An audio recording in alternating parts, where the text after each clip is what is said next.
call to order this meeting of the Board of Commissioners of Chippewa County. This is our regular March meeting, and as with every regular board meeting, we start with a Pledge of Allegiance. Commissioner Savoy, why don't you start us off, please? I pledge allegiance to the flag of the United States of America and to the republic for which it stands, one nation, under God, indivisible, with liberty and justice for all. And will the clerk take a roll call, please? Commissioner Egan. Commissioner Martin. Commissioner McLean. Here. Commissioner Savoy. Here. And Chairman Shackleton. Here. Additions, deletions, and agenda approval is our next item on the agenda. I'd like to make an addition to the agenda Okay. under old business relative to ice breaking in the St. Mary's River. Okay. So we'll call that 9A. Okay. Would you care to move approval of it amended? Would you like to move approval of Yes, it as amended? yes. Okay. And Commissioner Savoy, support? Yes. So we have a motion and supported. Is there discussion? All in favor vote aye. Aye. If you're opposed, vote nay. Motion carries. Item number 5 is approval of the county board minutes of February 14th. That was our regular board, and it's on page 1 in the packet. I'd move approval of the county board minutes. Support. A motion made and supported to approve the minutes. Any discussion? All in favor vote aye. Aye. If you're opposed, vote nay. Motion carries. Correspondence received from the clerk's office is the next item, and that is on page 11. I'd move acceptance of the correspondence received in the clerk's office with forwarding to committees as appropriate. Support. Okay, motion made and supported that correspondence is acknowledged and forwarded as needed. Any discussion? All in favor vote aye. Aye. If you're opposed, vote nay. Motion carries. We come to public comments. This is your opportunity to speak. Anyone in the audience who would like to, just come on up. And just remind you that this is, it's not really a dialogue. We don't talk back and forth, but we respect your time to speak to us. So, welcome. About 5 minutes? You got, is that what the 5 minutes? Yes, sir. Thank you. Yeah, I come today, I guess, to discuss our ice breaking there on Nevis Island, which has been a bone of contention with our committee and island residents. And last year we were without ferry service for like 28 days, 26 days straight, over 28 days. And in doing a lot of research on the matter there, which Tim has done a lot of research on it, we discussed it, that, Coast Guard actually, under law, has to abide, vessel traffic services has to abide by the combined federal regulations, which, pretty much covers us down there. And, in talking to this year, when the notice come out here a week ago that they were going to break it, and they were going to, not above the ferry, but below the rock cut, they were going to break that. We do have an ice bridge there that was well marked and with trees and everything and checked. And their decision was to go ahead and wipe that out, which they did today, actually broke it today, for what I can see, no real apparent reason. I mean, there's no great amount of ice. They broke with it. They didn't have to have the Mackinac. They just had a little Neil Dave come down there and broke it. But anyway, I called the Coast Guard, Vessel Traffic Service there, and talked to a fellow there, and he gave me the reason why they were doing it and stuff, and discussed it. I said, well, could I have a number for the commander? Talk to him, maybe explain it. Well, he couldn't give it out. So he put Mr. Gill on the phone to me. And Mr. Gill, of course, we got right into it there. But he said, well, the ferry's running, so you shouldn't have a problem. You don't need an ice bridge.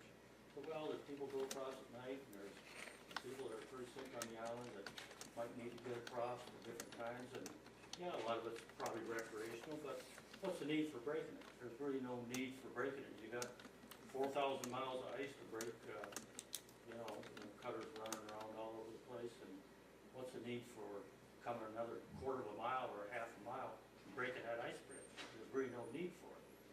And of course, he goes on this long diatribe on, you know, we only have so many cutters, we only have so many days to do it. And, you know, we have to keep in mind that there's not gonna be any shipping. The locks don't open until the 25th. There's not gonna be any downbound shipping for at least, back then it was at least 2 weeks. It's gonna be probably at least 10 days now, 11 days, something like that. I really didn't see any need for it. So,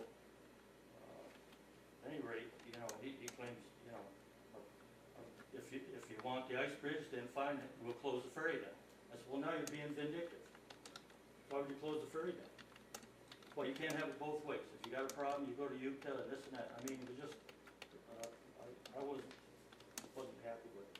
I mean, they call it, I know he works for Homeland Security, but we're calling it Homeland Insecurity. I mean, it's just, so, anyway, so I asked him for the number of the commander, wanted to talk to him. And he said, well, I'll take a note and give it to him, but I can't give you his number. So I had the captain's number anyway. I called Captain Nelson, talked to him. He was very nice.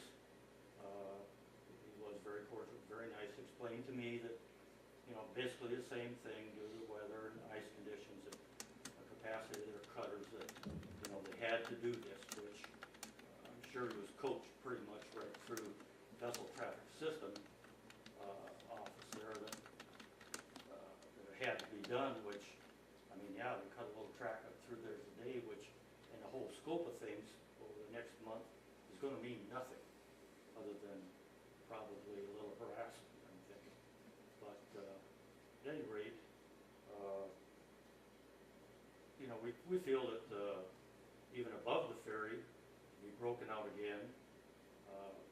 We don't want to run into the same problem we had last year, being there for 26, 28 days, whatever, without ferry service, and it was jammed in there. I mean, so thick last year, physically the ferry could not go, period. And the icebreakers were all over the Great Lakes and all over, but we didn't see any down there, and there's not much they could do once the rock cut gets jammed in. And in fact, Steamboat got stuck in there, and James R. Barker stuck in the rock cut for a couple of days. And once that happens, you know, everything is just jammed right up. But at the same time, you know, we're trying to look ahead, trying to foresee some problems here. And I know the county board has been working with the Coast Guard and stuff on this issue. But we sure appreciate all your efforts and everything, and we are concerned because there's school kids, there's a lot of senior citizens, people who go to work. One of them sitting in the room back here, she's got to work every night, and with her daughter on the island. So anyway, we appreciate your help. Okay, thank you, Les. Yeah, thank you. Anybody else care to speak?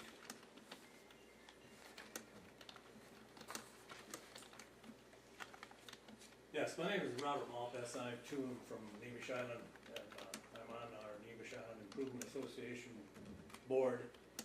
And I met with the Coast Guard commander and Mr.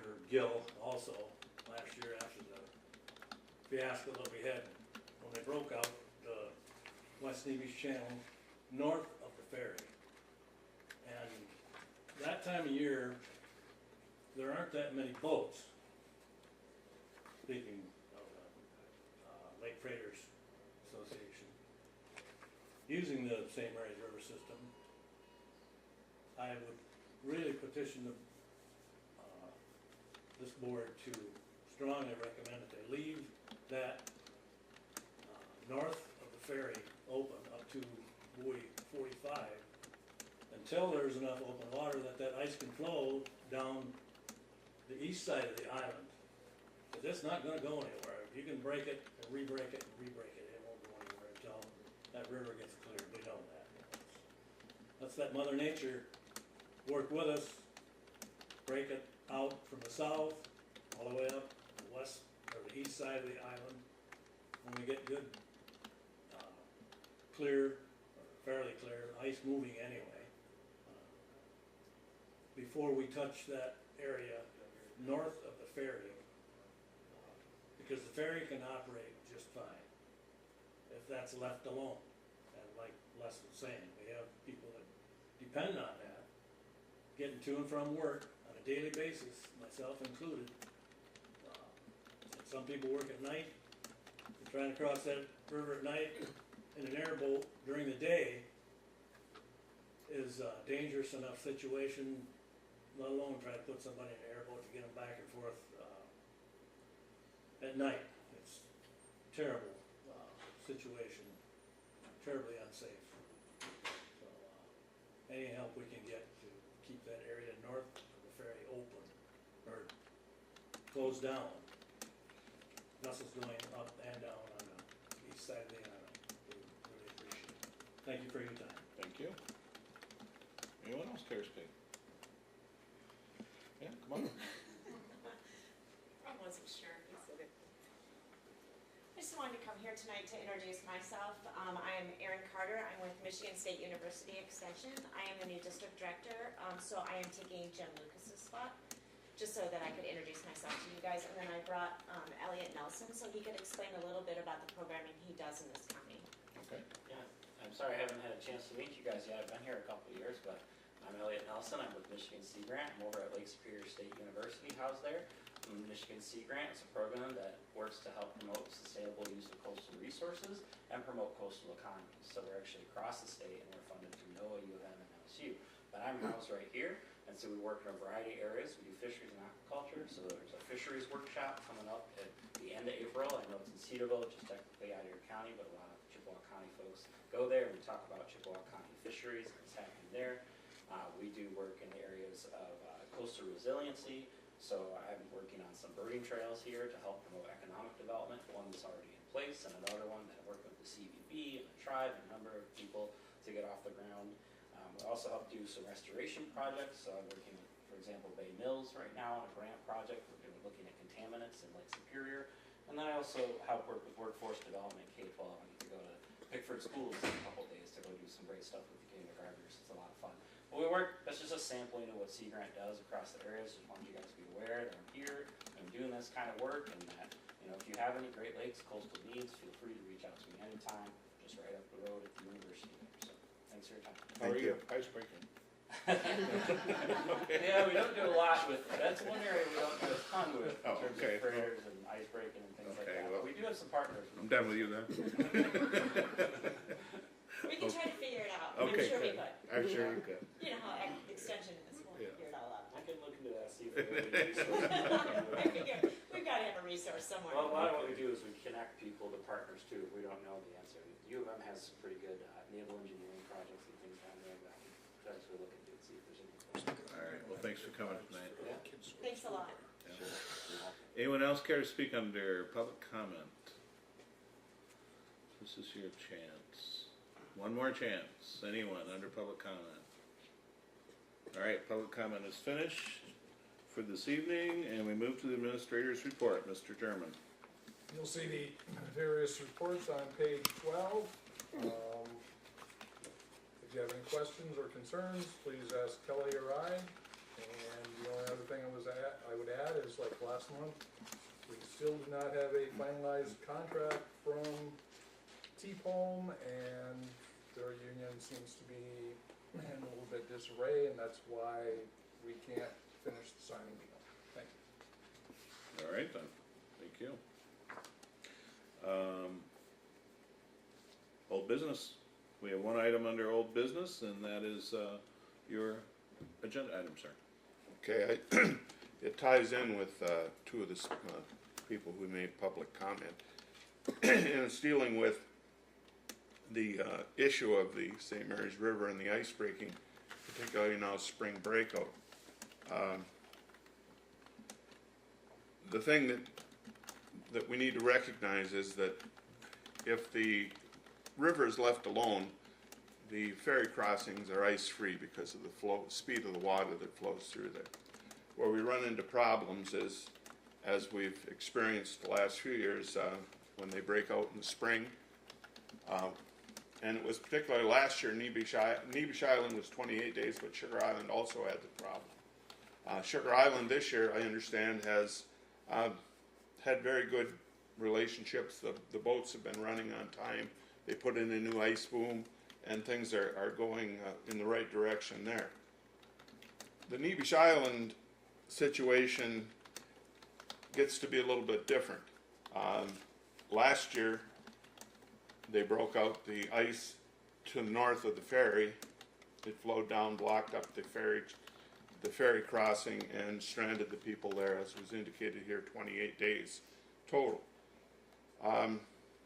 During the ice-breaking committee's experience this summer, when we did this study, there was a lot of research done relative to what the problem was, and the situation at Nebish Island we thought would be addressed, but it apparently isn't. And I see it as being the Coast Guard's inability or unwillingness to check with people who are familiar with the situation. We have people who have lived on that island for years and know just if you do this, this is going to happen, because it's always been that way. And the ice bridge across that was a bone of contention this last week, I got an email from a lady who was president, I believe, of the Nebish Island Committee, and she indicated that she had contacted the Coast Guard and that they were going to leave the ice south of the ferry crossing intact because of the ice bridge that's across there that people use. And we went back and forth, a couple of emails. She contacted the Coast Guard. Initially, they said that they would do that, they would take that into consideration. I contacted you, Scott. You were involved in contacting the Coast Guard to make sure that that was actually what was going to happen. She got an email back or a call back indicating that no, other situations have come up that are going to they're going to have to break it out south of the ferry crossing, which would do away with the ice bridge down there. Now, during the course of the navigation or the ice-breaking committee's study last year, we came across a lot of information, and in particular, Nebish Island and the calling out of the West Nebish Channel as something special. They indicate, that they can use the Middle Nebish Channel, which is to the east of Nebish Island. In the summer, it's used for both or one, I guess, upbound.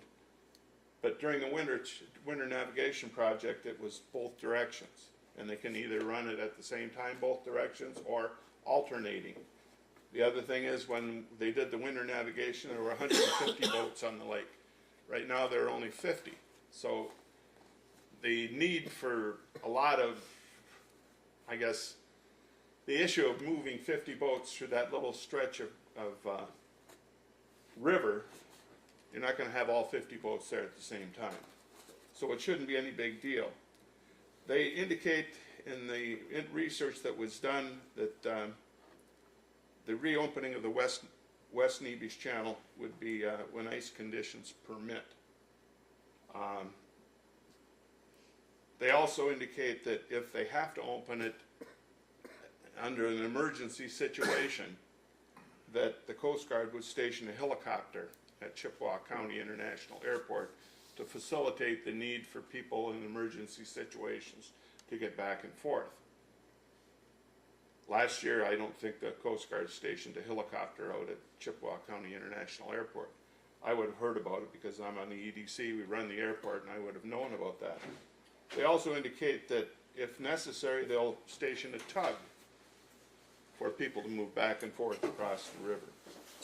Now, of the conditions that they talk about that influence what they do with the West Nevis Channel, one of the main issues is island transportation, moving people back and forth from the island to the mainland. And that is a big priority.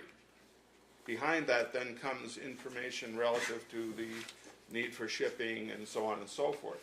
But the prime issue, I believe, is got to be the health and safety of the people on the islands. In particular, Nevis Island now. Sugar Island, last year we had a big issue with that. Nevis Island was neglected or not reported on because they had an even bigger issue with that. And I'm feeling that the Coast Guard is not checking with the people who really know, the people who are on the river, who've been there for years on Nevis Island. I understand, you know, with various conversations that people who run the ferries say, well, if they do such and such, we're going to be in the same condition that we're in last year. And again, the breaking of that ice bridge south of the ferry, I think was really unnecessary. They could have left that. The breakers are going to be here escorting the ships down when they come from the Lake Superior. That would have been time enough to break out that. By interfering with that ice bridge, I'm not sure whether it's going to create a problem with the ferry now, the south of the ferry dock, but some people believe that that could create a problem. And so I think that the Coast Guard seems to be missing the point.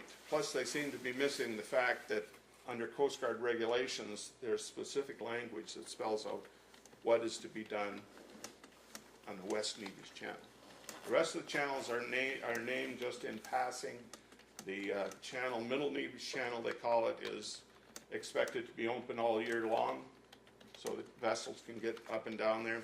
If you've ever been to Barbo and driven along the river there and seen what the rock cut consists of, it's a bottleneck. You break up ice, it's going to jam up there because it's too narrow.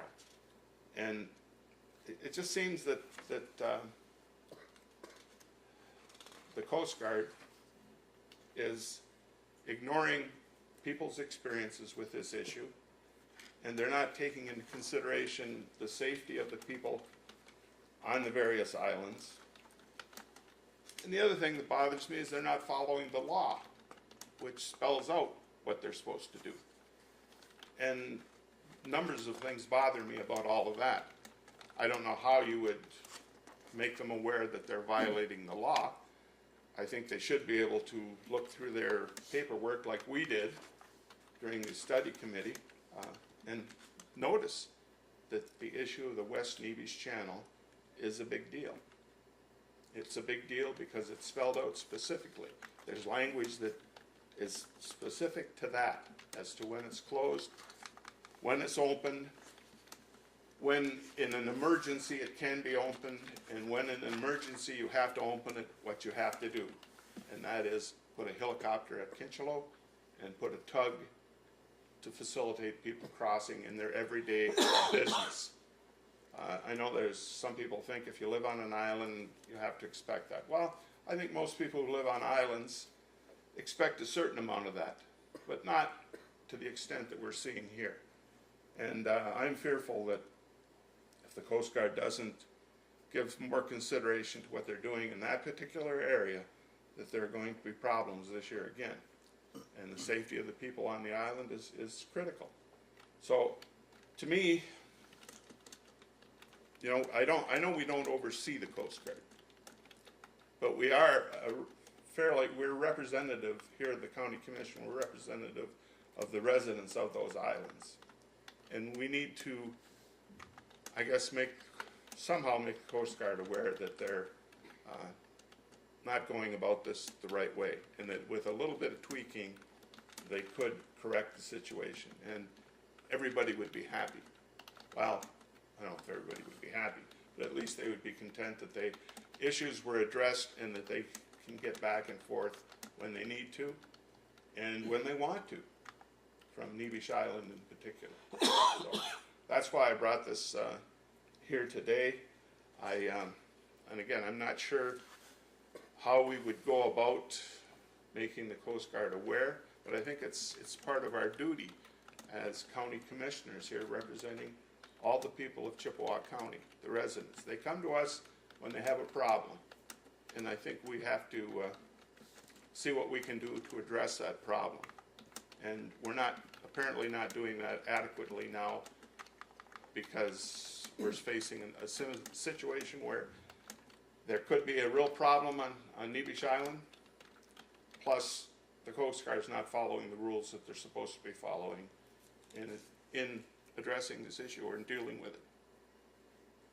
So that's why I brought this agenda item up today. I would think minimally that there needs to be some kind of a meeting or something between the county commissioners, representatives of or whatever, and the Coast Guard. And you think we need to sit down and go over it again. And I think if that meeting was to take place, that we should include people who have done the research relative to all of the laws that impact this. And the promises that were made years ago during winter navigation. That's what it's based on. And we're not doing that now, because we had an experience last year that was terrible, and we're facing the same experience this year. The gentleman that mentioned about not breaking the ice north of the ferry dock because it just slows down, that's just common sense. Anybody that's watched water flow by their house knows if you do this here, it's going to impact there. But it seems to be being ignored. I'll quit at this point. I'd like to recount my recent interaction with ice breaking issues. A couple of weeks ago, actually, I sat down, I don't know, it was 2 weeks ago, Tim, or a week and a half, or maybe it was last week, I don't know. I sat down with Mr. Moher and had a cup of coffee, and he explained to me that they're just doing a wonderful job from his perspective, and he was ready to hang up his notebook and pen because they've been doing such a great job that everything's great. So I said, well, that's good. So then I got an email from you, from this lady who said she was concerned about the South Bridge. And then another email that said the captain of the Coast Guard base actually called her and talked to her and listened to her and heard her concerns and discussed it with her, and then called her back later in the day to say, well, here's what we have to do and here's why we have to do it. And I thought, well, that's pretty good. That's pretty good stuff. But you'd asked me, so why don't you express to the captain of the Coast Guard our concern and maybe clarify what's going on down there. So I did that. And the Coast Guard captain wrote back to me and said, yep, I was happy to talk to this lady, and here's what's going on, and here's what we're going to do, and here's why we have to do it, which I forwarded on to you. So today, I had heard that you wanted to talk about ice breaking, so I called Pete, the manager at EUP Transportation Authority. Of course, UPTA runs the ferries. We don't run the ferries. We don't run the Coast Guard, but UPTA runs the ferries. So I called Pete and I said, Pete, what's going on with the ferries? You got any problems? He said, no, everything's great. And he said, it's been really quiet. And I said, oh. I said, well, I'm hearing there's some problems and concerns. And he said, well, he said, I talked to Mark Gill this morning, who again is the vessel traffic director down at the Coast Guard. And he said they don't expect there to be any problem with Sugar Island. He said, it looks really good. And he said, Nebish, and he explained to me what was going on at Nebish. And I said, you know what, Peter, would you put that in an email and send it to me, because I'm going to have trouble remembering. So I'm just going to read this real quick. It'll only take about 30 seconds. It says, in my conversations with the Coast Guard this morning, Mark Gill, Director of Vessel Traffic, stated there is no plan to open the West Nebish Channel ahead of the 25th of March lock opening. The Coast Guard, due to a lack of ice-breaking resources, have announced to the U.S. and Canadian shipping industry that they plan to keep the waterway closed for the present time. That again is the West Nebish that the gentleman spoke about a little while ago, that they were concerned that they would open that. So they're not planning on opening it. Asset availability and ice conditions may dictate change but as of this moment, the U.S. Coast Guard assured me they do not plan to open the waterway. The decision to not open the waterway does not preclude the Coast Guard from conducting normal routine ice-breaking operations, which of course means everything else. The lower ice bridge has been broken open. The upper ice bridge above the ferry is intact and people are using it. The ferry is operating in open water and running a normal schedule. So I said, upper ice bridge? So I sent him another email and I said, what are you talking about an upper ice bridge? Are you sure there's an upper ice bridge? And he said, I talked to Mark Gill today, and he said he has a camera on it, and people are using the upper ice bridge. And I said, okay, well, I just want to make sure, because I want to make sure I had all the facts. So, from my understanding, things are pretty good. And probably the best they've been in a long time, you know? And I want to reiterate that the UPTA operates the ferries. And I said, Pete, has anyone talked to you lately about any of their concerns? He says, I haven't heard a word. I said, well, it's going to you, not at me, you know, because you're the ones that actually have to worry about running those ferries back and forth. You know, I don't run the ferries. So the other thing is, I said, now, when I talked to the Coast Guard, because we had some concerns and we got involved a bit, I said, they said that they would always come to UPTA meetings whenever they were requested so that they could talk to people about their concerns and update people on what was going on. And he says, yep, they have, and they continue to do that, and they've been real good about that. Well, there's a meeting in 2 weeks. There's a meeting on April 2nd. And I think the Coast Guard has been very communicative, which is really the most we can hope for. We can't expect they're going to do what we tell them to do. In fact, we're not going to do what they tell us to do. So I don't, you know, I don't live on an island. So I understand that your concerns are different from mine, and I try to relate to it. And believe me, if I lived on an island, I'd be very concerned about ice breaking. And on your behalf, I'm concerned about ice breaking. So I get it, it's a big deal, but I also understand the Coast Guard's doing their job, and it gets to a point where you overplay your hand, I think, you know, and by all accounts, it's been a great ice-breaking year, and I think instead of bugging them, we ought to send them a thank you note. So that's my perspective. Well, I would hold off for about a month before I send a thank you note. Fair enough. But again, the language in the law is specific as to how that's supposed to be done, and they're not following it. And the law was written for a particular situation. I mean, to guard against the issues that we're facing, and people are trying to look ahead and say, okay, this may not happen. Maybe we'll have trees blossoming here next week, and we won't have any ice in the river. And I wouldn't be against that at all. But in the normal course of human events, and I know Mr. Leighton has been here almost as long as I have in this area, we've noticed things. Pardon? And the thing that just in looking at this winter, to me, in 73 years, this is the worst winter I've ever seen. And I know Les can look at the river and say, okay, this ice is forming here and that, and so on. So, and plus he was involved with the road commission, so they were involved with ice to a certain extent. And to me, the Coast Guard, I don't know whether they need to solicit input or whether they expect that people are just going to come to them. I just don't feel that there's getting to be adequate communication with the right people. And Pete Paramsky has been at UPTA for 2 years. If Mr., I forget what his name was, the fellow that was there before for 20-some years, he might have a different opinion about it. The ferry captains have different opinions about it. I live on 6 Mile Road. If the water gets that high, I got real problems. But we still have to look out for the people on the islands, and I don't think that we're doing it adequately enough. I think that as the one gentleman mentioned, maybe it was Les, basically the Mr. Gill gave him how-to and the what-for, rather than listening to him and addressing his concerns.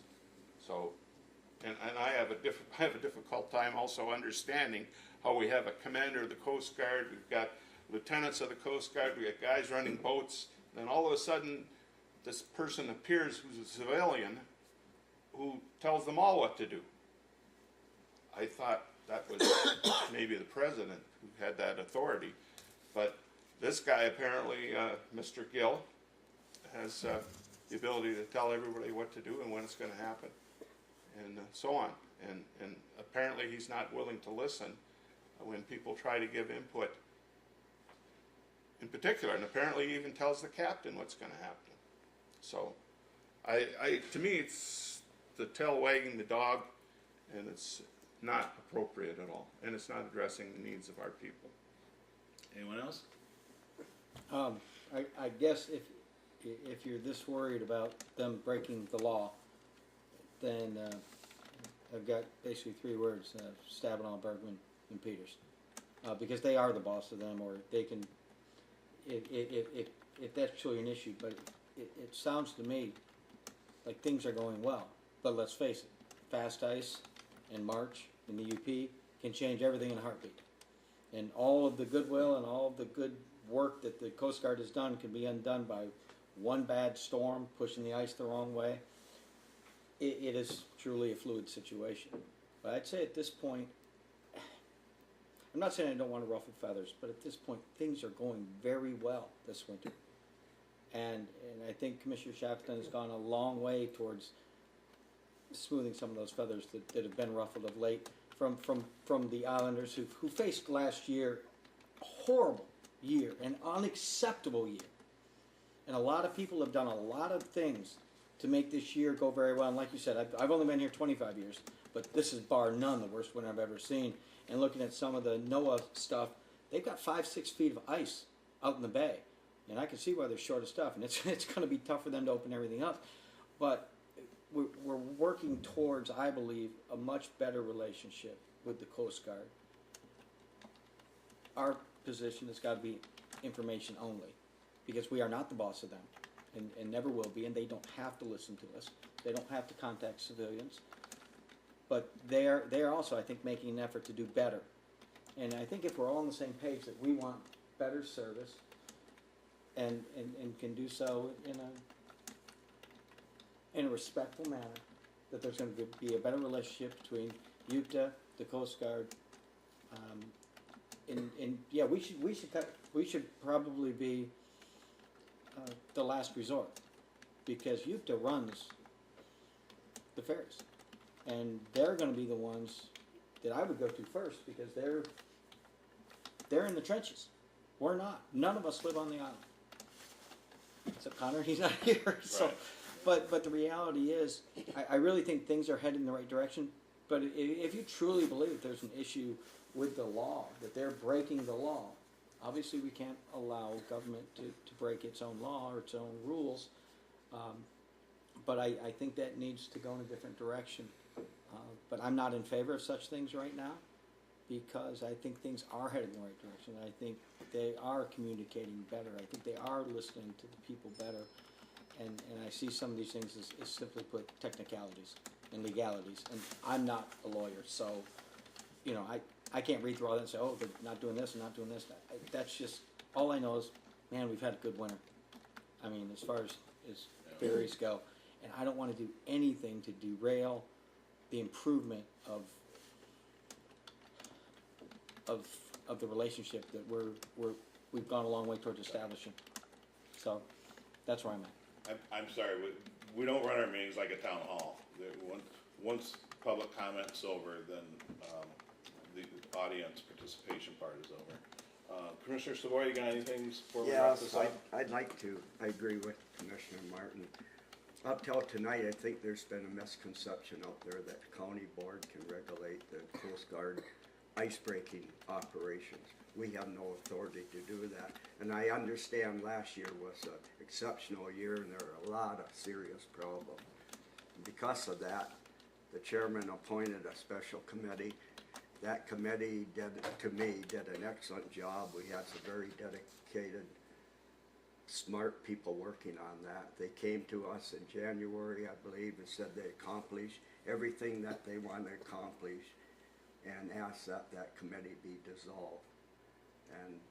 And I thought relationships, communication was a lot improved, and I agree with Commissioner Martin Shackleton that it is improved. I don't think we're never gonna be able to tell the Coast Guard what to do.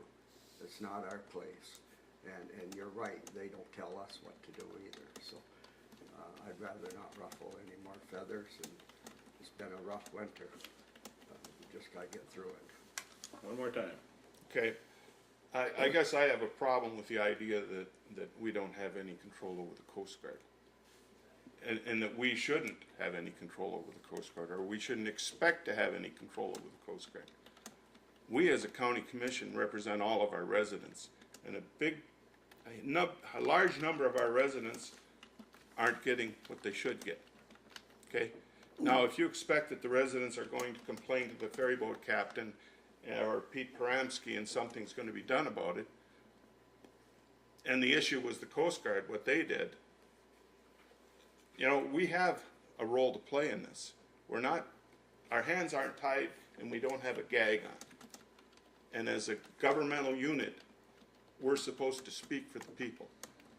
And I still think there's an issue there, and I don't have the support here to do anything about it. I don't know what I was going to suggest anyway, aside from a meeting with the Coast Guard, with the people who could point out what the law says, because last year they broke the law when there was no helicopter or no tug, and the people were stranded for 28 days. And when we put together this study committee last year, we were supposed to develop a memorandum of understanding, an agreement, okay? We came up with one, sent it to the Coast Guard, they said, whatever. Okay, they decided not to sign it. So right now we're operating not on a memorandum of understanding or an agreement. We're just operating on their good graces, aside from what the law says they have to do with West Nevis Channel. And they're not following that. I would have liked to have a signed agreement with them and say, okay, you said you were going to do this, this, and this. And if you look back in the history of our research that was done, those things were all agreed to.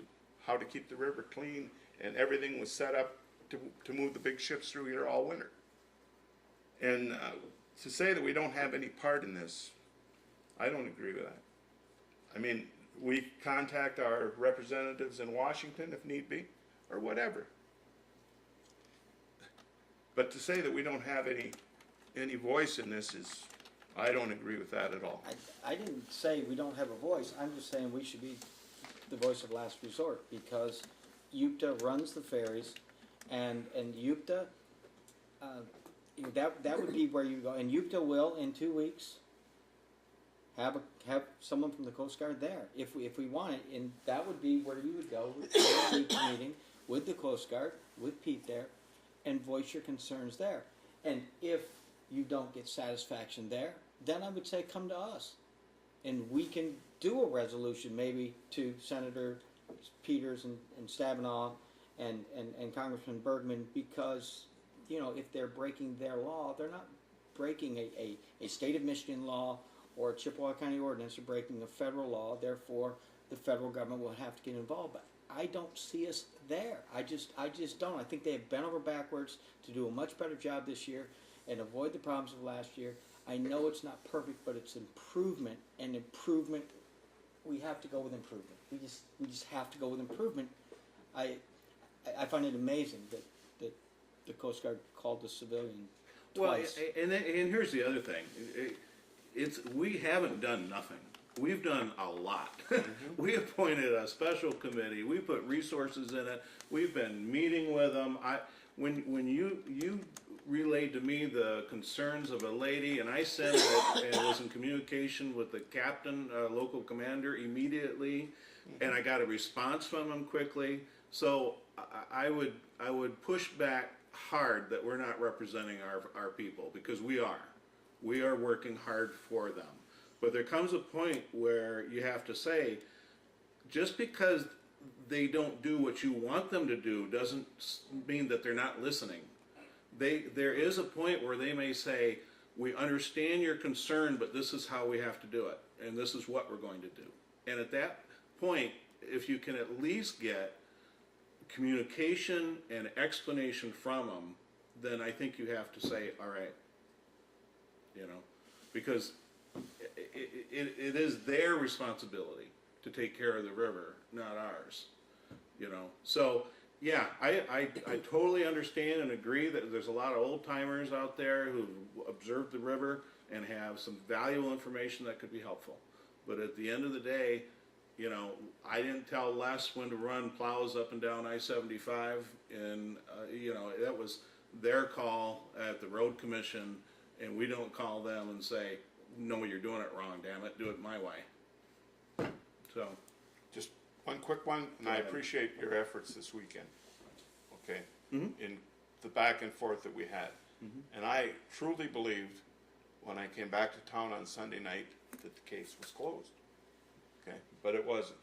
So, but I do appreciate your quick action and the lady from Nebish Island, her calling back and forth and accepting the issue. But again, I'll leave it at that. Let's just All right. close her out. All right, On with well, business. it was a good discussion, and the good news is also is that at this point in time, the Coast Guard is saying that they are not breaking open the West Nevis Channel. So hopefully, Nevis will have very few problems this spring. Knock on wood, cross your fingers, do whatever else. But we'll be watching and hoping and praying for you also, that everything goes smoothly. Because we understand that's your lifeline to work, to healthcare, to school, everything. We get that. So, all right, with that, we're going to move on to new business. 10A is Resolution 1905, special recognition for Barbara Fortin. Barbara Fortin is a longtime Chippewa County employee and is retiring. And if I can turn to this, thanks for coming, everybody. Again, Barbara Fortin served us for 36 years. Would anybody like to? So moved. Support. Motion made and supported that we pass the special recognition for Barbara Fortin's retirement. Is there any discussion? Would the clerk take a roll call vote, please? Commissioner Martin, Aye? Commissioner McLean, Yes. Commissioner Savoy, Yes. and Chairman Shackleton. Yes. That passes. We go to revised Medicare's prescription drug bill. This is on page 24. I would move Resolution 1906, revise Medicare prescription drug bill. This is a resolution that we have gone through and done once before, maybe a year or so ago. It came back across that counties are again going through the process. Excuse me. We passed a resolution last year. Apparently it didn't have any effect because we're back at it again. I think this is something that the legislators need to be made aware of, and until they do something, because there's a real problem. And Oh, I'm sorry. I'm to the point now. I'm a senior citizen, numbers of years. Go to the pharmacy, and some of those bills are getting to be pretty high. I luckily have enough means to handle it. Numbers of people don't, and I think there needs to be something done. So I move that we pass this resolution. Okay, the resolution is moved and supported. Is there discussion? I just want to say, if you've noticed on TV, AARP is pushing this too, and that's a good sign. I mean, if the counties and AARP, maybe we'll finally get some movement here, because we have the highest drug prices in the world, not the Western world or the Western Hemisphere, the whole world. We have the highest drug prices, and that comes right from AARP. And I have to point out that the problem is that the U.S. gets saddled for all the research and development, and the rest of the world is not paying their fair share, and that is the problem, and that's really what needs to be addressed. Is that research and development for new drugs needs to be shared by the entire world and all the consumers of the prescriptions. And, I mean, this, frankly, this resolution's written pretty politically. I'm not crazy about it. They say technically the term entitlement, blah, blah, blah. I mean, entitlement, if, look up the definition of the word entitlement. It is exactly the correct word for Social Security and Medicare. You paid into it, now you're entitled to it. It doesn't portray it as a gift. It's written politically, but, you know, we're all concerned about drug prices for our seniors, and we all like to see them to be less, so, whatever. Will the clerk take a roll call vote? Commissioner Martin, Aye? Commissioner McLean, Yes. Commissioner Savoy, Yes. and Chairman Shackleton. Yes. Next resolution is special tribute for Frank Sasso, that is on page 26. Mr. Sasso has retired from a couple of his positions, War Memorial Hospital Board as well as UPTA, and longtime service to our community in those capacities and many others. So moved. I'm sorry, move and support? Motion made and supported. Is there discussion? Mr. Chair. Yes. I just, for the record, would like to thank Mr. Sasso for all of his years of service to this county. He's done so much good from War Memorial to other committees he sat on. He's given me good sound advice before I was county administrator and after. And, it's time for everybody to retire at one point, but he has done one heck of a job as a public servant. Thank you. Would the clerk take a roll call vote, please? Commissioner Martin, Aye? Commissioner McLean, Yes. Commissioner Savoy, Yes. and Chairman Shackleton. Yes, that passes. Resolution 1908 is April is Sexual Assault Awareness Month. And this is definitely a big deal. And I was hearing some information on this today on the radio, and it's really something. It's amazing the prevalence of the problem, and it's scary and heart-wrenching. So, I would move resolution 1908. I didn't mean to cut you off. no, you're quite all right. Support? Motion made and supported to pass the proclamation 1908. Is there any further discussion? All in favor? Oh, I'm sorry, this is also a roll call vote. Commissioner Martin, Aye? Commissioner McLean, Yes. Commissioner Savoy, Yes. and Chairman Shackleton. Yes, that passes as well. All right, Commissioner Martin, I hope you're ready. Finance claims and accounts are item 11A. March 7th, 2019, at, oh my goodness, 4:30. Chippewa County Finance, Claims, and Accounts Committee met. Myself, Commissioner Shackleton, Commissioner McLean, Commissioner Savoy, and Commissioner Egan were there. Others present, Karen Sankus, Lana Forrest, Mike Bittner, Tim Moore, Chuck Leonard, Katie Bowers, Tom Farnquist, Tony McLean, Joyce Carr, Bridget Moore, Suzanne Leon, Jim German, and Kelly Church were also present. It was moved by Commissioner Shackleton, supported by Commissioner Savoy to approve the agenda as presented. And we did so. There was no public comment offered. We did get some information, Treasurer's Investment Report and other things. We did also have a very long discussion of the fact that we are one of only 2 counties out of 83 that still provide services of home health care and hospice. We all, I think, came to the same conclusion that that is a service we very much would like to keep, but we are going to have to probably try to find some additional revenue streams. Agenda items, Health Department Environmental Health Policy 903, food fees. We had a long discussion about the fees, changes, the breakdown. Found out we are not as far off base as we in some ways been led to believe, that our rates were reasonable.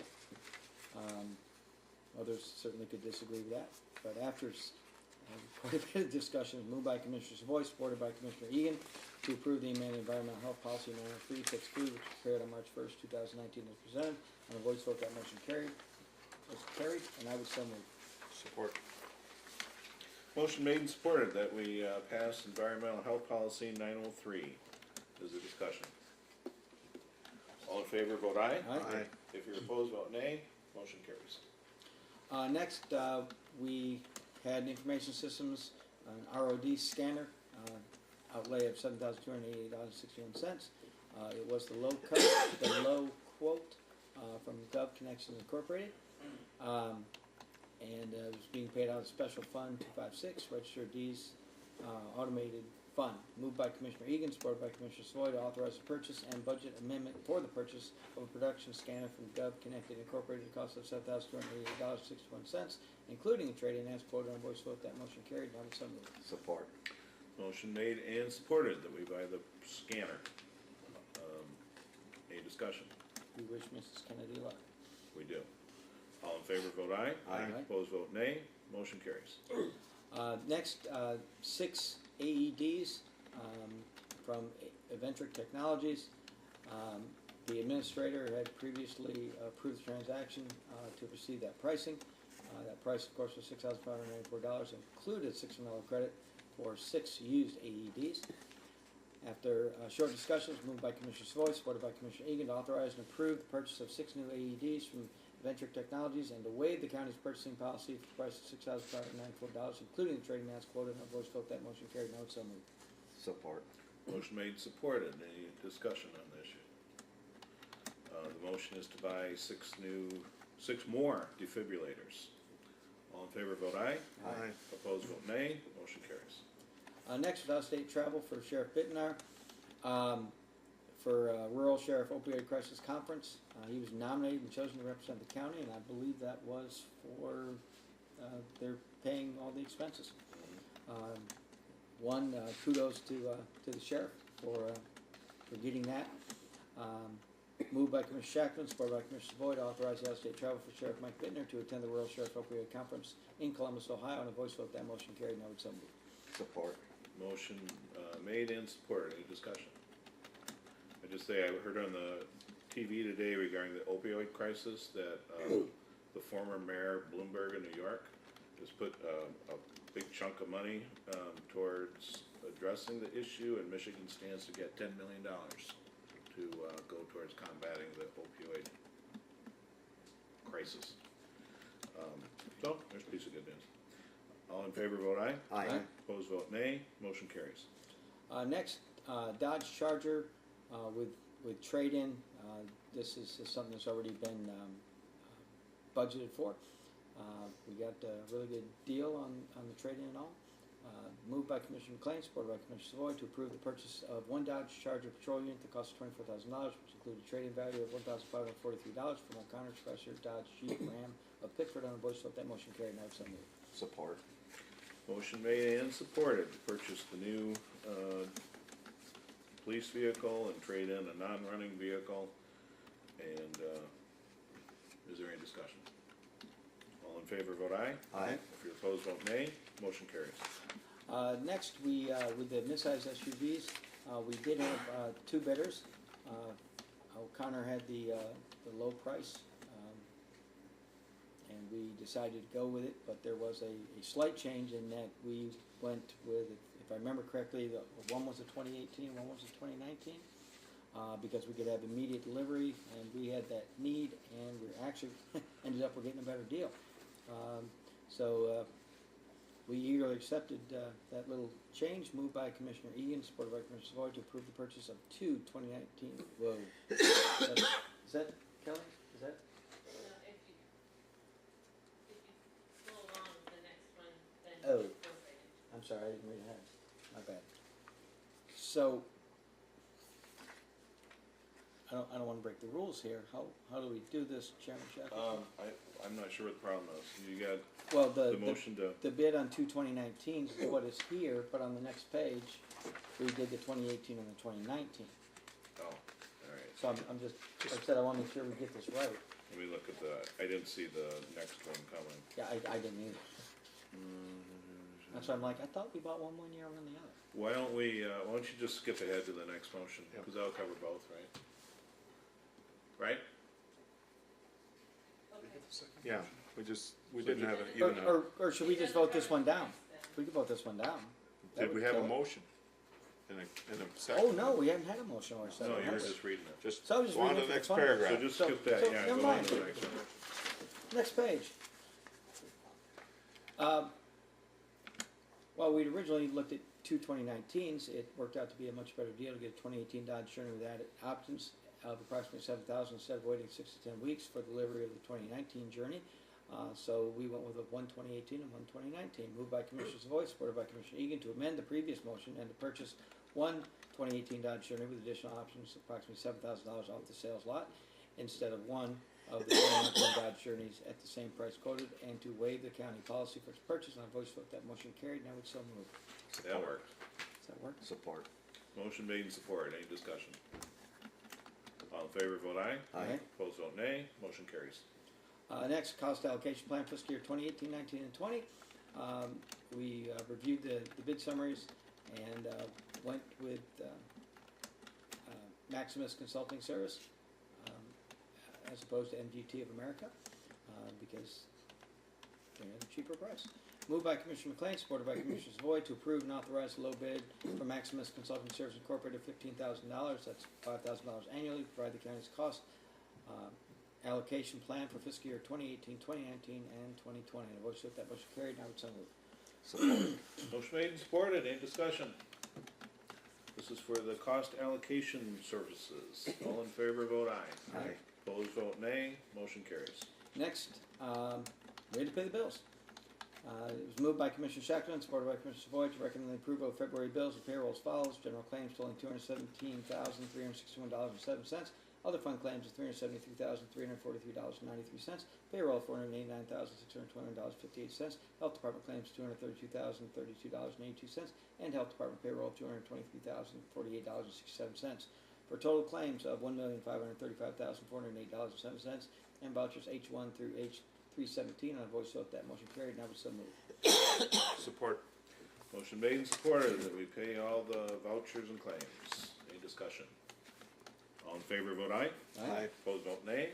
Motion carries. Next, we had a short discussion about new plat books. They looked really nice. There were a few errors, but working towards that. No chairman's comments. It was moved by Commissioner Savoy and supported by Commissioner Shackleton to adjourn at 5:25. Therefore, I would move that we accept these minutes of finance claims and accounts of March 7th, 2019. Support. Motion made and supported that we accept the meeting minutes of finance claims and accounts, March 7th. Any discussion? All in favor, vote aye. Aye. Opposed, vote nay. Motion carries. We move to the last, second to last, Commissioners' reports on meetings as board representative, general comments. I said enough tonight. Oh. Anyone else? Would anybody? Motion to adjourn. There you are. Amen. Motion made to adjourn and seconded, and all in favor, vote aye. We are Aye. adjourned.